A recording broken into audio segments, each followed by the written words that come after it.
Yes, welcome to my channel. Leo naenda kuzungumzia about jinsi gani ambavyo unaweza kujua expiry date tairi lako. Katika ufupi tu ni kwamba najua wengi tushapigwa katika hili. Unanunua tairi mwezi mmoja, tairi isha anza kuharibika. Unajiuliza ni nini, hujui na upate solution. Sasa leo tunapata solution. Before kuendelea mbele, tuone codes mbalimbali ambazo za kujulisha kujua kwamba tairi langu limetengenezwa na material gani, tairi langu ni aina gani za carcass ambazo zimetengenezewa na upepo kiasi gani ambazo zikatengenezewa.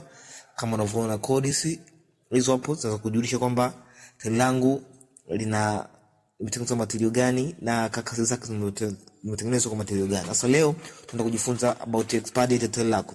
Kama unavyoona hapo utaona namba 4 ambazo namba 2 za kwanza zinawakilisha ni week of made, namba 2 za mwishoni zinawakilisha ni year of made. Katika hizo namba utajuaje sasa kama tairi langu ina expire lini?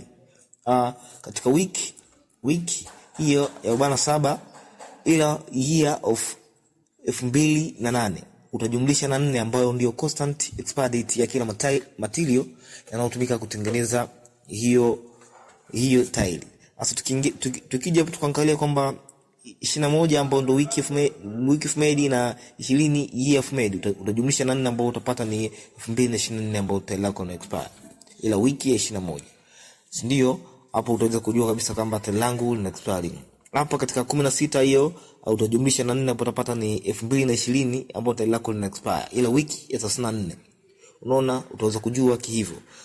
Katika hapa wiki ya 16 ila year made ya 12 utajumlisha na 4 ambayo ndio constant miaka expire utajua. Okay, thank you. Usisahau kusubscribe na kulike.